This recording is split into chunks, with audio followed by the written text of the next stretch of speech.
आत्मा शोधतात या मुलांचा हत्यारा कोण आहे। अश्वत्थाम्याला पकडलं आणि बांधलेल्या अवस्थेत पकडून अश्वत्थाम्याला आणलं, द्रौपदी पुढे हजर केलं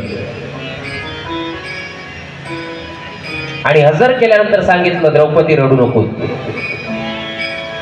ज्या तुझ्या 5 निरपराध मुलांना झोपेत मारलं, तुझ्या मुलांचा अपराधी हत्यारा हा अश्वत्थामा आहे आणि तुझ्या समोर बांधलेल्या अवस्थेत आम्ही पकडून आणलं, बोल याला काय शिक्षा द्यायची।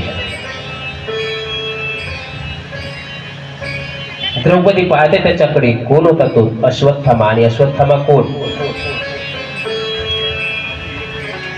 द्रोणाचार्यांचा मुलगा। द्रोणाचार्य कोण? पांडवांचे कौरवांचे गुरु, गुरुपुत्र आहे, ब्राह्मण आहे। भीमदादा वाटच पाहून होते की द्रौपदीने सांगावं की याचा शिरच्छेद करा, यांनी माझ्या 5 मुलांना मारलं। भीमदादा संतापून होते,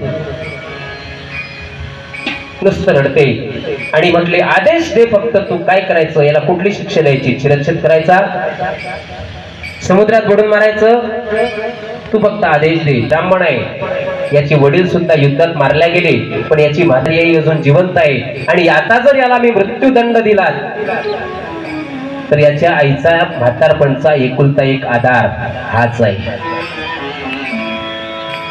आणि पुत्र वियोगाचं दुःख काय असते याचा अनुभव स्वतः मी घेत आहे। कोण? द्रौपदी। कारण माझी 5 मुलं मारलेली, माझी 5 मुलं जरी मारली तरी माझा सांभाळ करण्याकरता माझे 5 पती म्हणजे 5 पांडव अजून जिवंत आहेत, ते माझे सांभाळ करतील।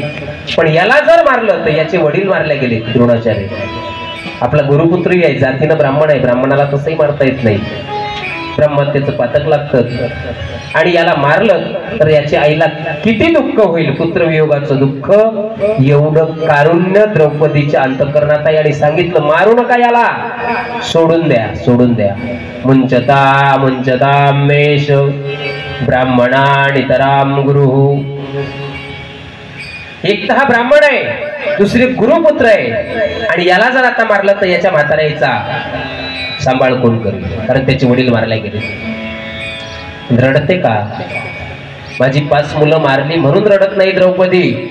ते जर युद्ध करताना मारल्या गेले असते तर त्यांना कदाचित स्वर्गाची प्राप्ती झाली असती, पण ते झोपेत मारल्या गेले म्हणून त्यांना स्वर्गाची प्राप्ती होईल की नाही ही शंका द्रौपदीच्या अंतःकरणात आहे, म्हणून द्रौपदी रडत आहे। पण त्याला पकडून आणल्यानंतर सुद्धा सांगते, सोडून द्या याला। काही कारुण्य आहे द्रौपदीच्या जीवनात।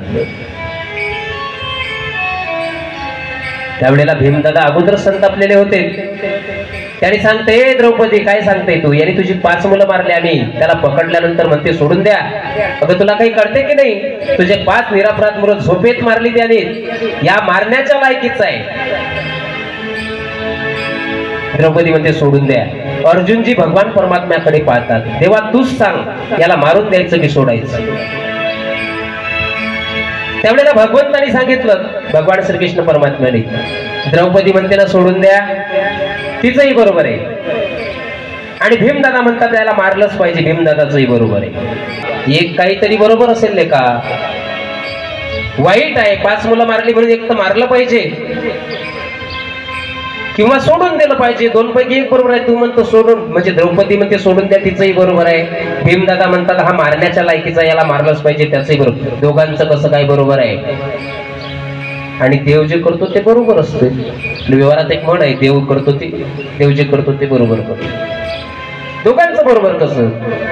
अरे म्हटले हा गुरुपुत्र आहे, म्हातारपणचा त्याच्या आईचा एकुलता एक आधार आहे, हे द्रौपदीचं म्हणणं बरोबर आहे। आणि जातीने ब्राह्मण आहे, ब्रह्महत्येचं पातक लागेल आणि ब्राह्मणाच्या हातून जर अपराध झाला तर मग त्याला शिक्षा कशी करायची? मग तर कोणीही ब्राह्मणाने अपराध केला असता, कोणाचे जीव, विप्र म्हणजे ब्राह्मण, त्याच्या हातून जर अपराध घडला तर प्रत्यक्ष वध करायचा नाही ब्राह्मणाचा। मग शास्त्र एकच सांगते, विप्राणाम मानखंडनम, म्हणजे त्याचा मान खंडित करून त्या विप्राला, त्या ब्राह्मणाला अपमानित करायचं, हाच ब्राह्मणाचा वध आहे। आणि ज्या दिवशी ब्राह्मणाचा अपमान केला जाईल त्या दिवशी तो ब्राह्मण रूपाने मेलेला असेल, फक्त मनुष्य रूपाने जिवंत असेल। स्त्री आहे, स्त्रीच्या हातून एखादा अपराध घडला, महिलेच्या हातून अपराध घडला तर शास्त्रकार म्हणते महिलेला किंवा स्त्रीला प्रत्यक्ष मारता येत नाही, स्त्री हत्येचं पातक लागेल। मग तिच्या हातून जर अपराध घडला तर तिला शिक्षा कुठली? शास्त्रकार सांगतात स्त्रीला शिक्षा द्यायची असेल तर पतीने एकच करावं, तिची शय्या स्वतःच्या शय्येपासून वेगळी करावी। त्या दिवशी ती पत्नी रूपानं मेली, फक्त स्त्री रूपानं जिवंत असेल। पृथक शय्या तू नारी नाम अशस्त्रम वध उच्यते, हातात शस्त्र न घेता वध करण्याकरतात हे सगळे पर्याय शास्त्राने आमच्याकडे दिलेले आहेत। आणि म्हणून अश्वत्थाम्याकडे पाहिल्यानंतर सांगितलं ब्राह्मण आहे, गुरुपुत्र आहे, याला सोडून द्या, द्रौपदीमध्ये सोडून द्या। मग याला मग अपमानित कसं करायचं? आणि म्हणून भगवंतांनी सांगितलं दोघांचंही बरोबर आहे। अर्जुनजींनी मध्य साधला, तलवार घेतली आणि अश्वत्थाम्याच्या डोक्यावरचा मणी काढला, त्याच्यातून रक्त व्हायला लागलं आणि अश्वत्थामा भगवंताला शिव्या द्यायला लागला हातात। म्हटले देवा, हे सगळं कारण घडण्याकरता याला कारणीभूत फक्त आणि फक्त तू आहेस। सगळे कौरव मारल्या गेले, तू आहेस कारण। माझी ही अवस्था झाली, यालाही कारण तूच आहेस। भयंकर शिव्या द्यायला लागला। भगवान परमात्मा म्हणतात अश्वत्थामा तुला जेवढ्या शिव्या द्यायच्या असतील दे, पण जोपर्यंत पांडवांच्या कुळाचा संरक्षक मी आहे तोपर्यंत पांडवांच्या केसाला धक्का लागू देणार नाही। साधक जे साधन करतो त्या साधनाची तीव्रता किती आहे, त्या साधनेच्या तीव्रतेवर त्या साधनेचं फल मिळत असते आम्हाला। आणि म्हणून कुठल्या पद्धतीने आमचं श्रवण भक्ती आणि श्रवण ही भक्ती आहे, नवविधा भक्ती। काल गुरुनामदास स्कंदाला नाव दिलेली पहिल्या स्कंदात, म्हणून त्याला अधिकारी स्कंद म्हटले गेले। दुसरी महत्वाची गोष्ट पहिल्या स्कंदामध्ये पुढे जो पीड पराये जाने रे, दुसऱ्याचं दुःख आपलं दुःख समजतो तो वैष्णव। आणि वैष्णवाच्या व्याख्या अनेक आहेत। तुकोबारायांनी सुद्धा एका ठिकाणी वैष्णवाची व्याख्या केली आणि भागवताचा वक्ता हा वैष्णव असावा। वैष्णव म्हणजे कोण? कोणाला वैष्णव म्हटलेलं आहे तुकोबारायांनी?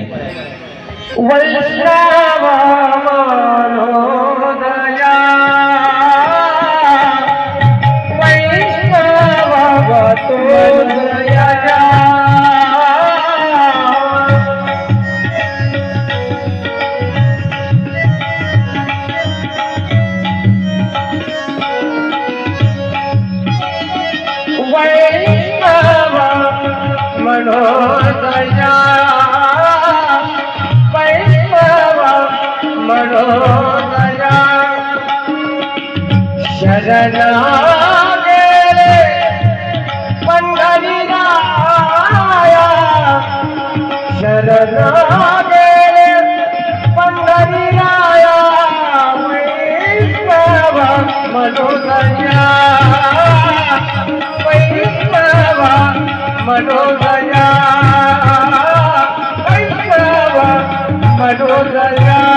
वैष्णव म्हणो जया, शरण गेले पंढरीराया, जे भगवंताला शरण जातात ते वैष्णव।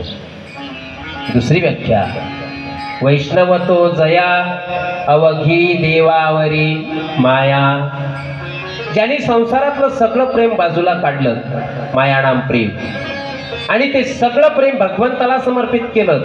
अवघी देवावरी माया, वैष्णव तो जया, तो वैष्णव। आणि भागवताचा वक्ता हा वैष्णव असावा। आणि म्हणून दुसऱ्याचं दुःख जाणणारा वैष्णव, ज्यांनी आपलं सगळं प्रेम भगवंताला समर्पित केलं तो वैष्णव। आणि म्हणून भागवताचा वक्ता वैष्णव असावा, तो विरक्त असावा, वैष्णव असावा। तिसरं लक्षण सांगितलेलं आहे वक्त्याचं, विप्रो, तो विप्र असावा। विप्र म्हणजे विप्र या शब्दाचा शब्दशः अर्थ आहे ब्राह्मण। भागवताचा वक्ता हा ब्राह्मण असावा। ब्राह्मण म्हणजे काय? मग जातीने ब्राह्मण असावा काय तो? आणि ब्राह्मण या शब्दाची व्याख्या तरी काय? ब्राह्मण कुळात जन्माला आला म्हणून ब्राह्मण नाही। ब्राह्मण या शब्दाची व्याख्या शास्त्रात सांगितले, ब्रह्म जानाति सा ब्राह्मणः, ज्याने ब्रह्माला जाणलेला आहे, ज्याने भगवंताला जाणलेला आहे, जो भगवंताची भक्ती करतो निष्ठेने तो ब्राह्मण। ब्रह्म जानाति सा ब्राह्मणः, नाहीतर मग ब्राह्मण कुळात कितीही कठीण विषय असला तरी कठीणातला कठीण विषय श्रोत्यांना पटवून देण्याचा दृष्टांत हे एक माध्यम आहे. दृष्टांत नुसतं हसवण्याचं माध्यम नाही. एखादा कठीण सिद्धांत सोपा करून पटवून देणे त्याच्याकरता दृष्टांत. आणि भागवताचा वक्ता हा दृष्टांत कुशल असावा. दृष्टांत कुशलो धीरा. आणि शेवटच्या श्लोकामध्ये शेवटचं एक लक्षण सांगितलंय, वक्ता कार्येती निस्पृहा. भागवताचा वक्ता निस्पृह असावा. एवढी लक्षणं सांगितलेली आहे एका श्लोकात. विरक्तो वैष्णवो विप्रो वेदशास्त्र विशुद्धीकृत दृष्टांत कुशलो धीरा वक्ता कार्येती निस्पृहा. कोण कोण बसते या लक्षणामध्ये पाहायचं. स्वतंत्र चिंतनाचा भाग आहे. नाही सर्व याच्यात बसू शकत कोणी, नाही आमच्याकडे तेवढा वेळ, पण काही अंशी प्रमाणात तरी असायला पाहिजे की नाही. बरं जाऊ द्या, वक्त्याची लक्षणं पाहिली आपण. त्या श्वानमुखी श्रोते असं म्हटलं गेलेलं आहे. व्याघ्रमुखी श्रोते, श्वानमुखी श्रोते. व्याघ्र म्हणजे वाघ, श्वान म्हणजे कुत्रा. काय अर्थ आहे याचा?